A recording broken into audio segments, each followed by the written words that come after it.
Alrighty, welcome back, everyone. Mr. Ross here, back at it again for day 3 of math, because math is life, in fact. So, a few things to recap. They've shut down all restaurants, and Mr. Ross is absolutely so hungry at every single point during the day. But, anyways, let's take a look at number 1 here. So now we got into two-step equations. I just want to review today before I get into some word problems that we're going to do today.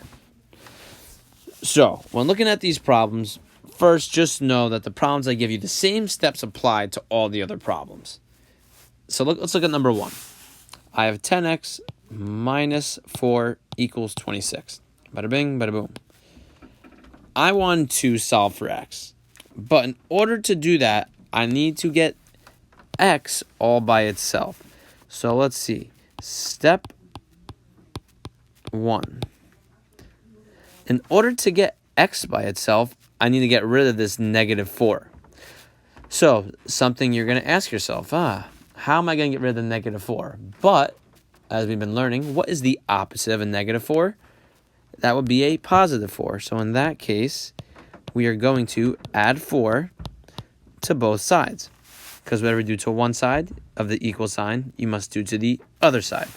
So step 1, add 4 to both sides.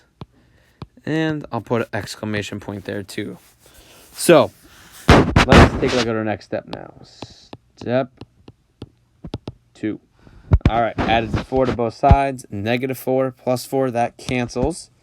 Because if you lost $4, you found $4, you now are back at 0 or you're even. So those go away. And then on the right, I have 26 plus 4. So I'll bring this guy down because we didn't do anything with him yet. So 10x, that goes away, equals 30.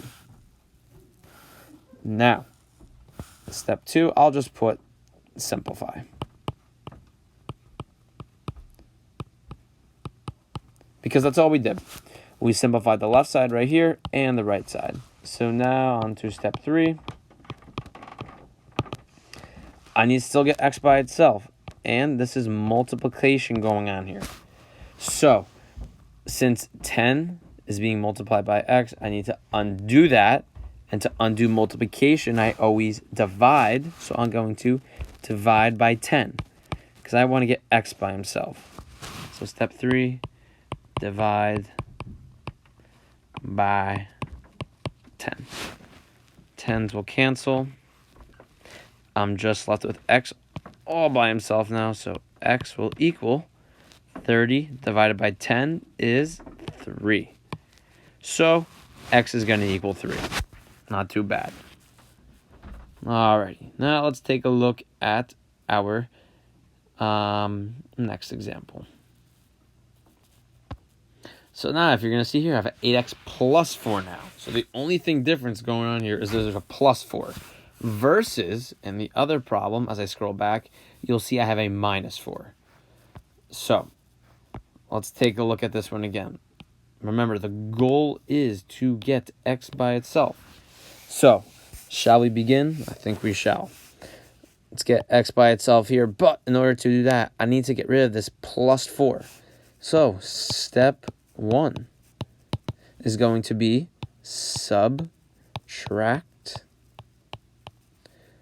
4. Because by subtracting 4, that will get this 4 out of here. So subtract 4 to both sides like we've been doing. And now we're left with 8x equals 24. Good. So subtracts 4. Now step 2. Step 2. What did we do here? We simplified. We crossed these out. 28 minus 4 is 24. So step 2 was simplify. Alrighty, on to step 3. This is multiplication going on here. Excuse me. So, in order to undo multiplication, I must divide. I'm going to divide by an 8 because that is the 8 that's attached with the x. and I want to get x by itself. So step 3 will be divide by 8. So those will cancel. I get x by himself, and x will equal 24 divided by 8 is 3. So we'll get 3 again. So those are our steps for solving two-step equations. As you can see, the goal, as always, is to get the variable or the letter by itself. So we subtract the number without the variable first, and then divide. So that's the pattern. Sound good? So that's going to conclude the review notes on that. And then my next video, we'll be looking at some word problems. Ooh, fancy.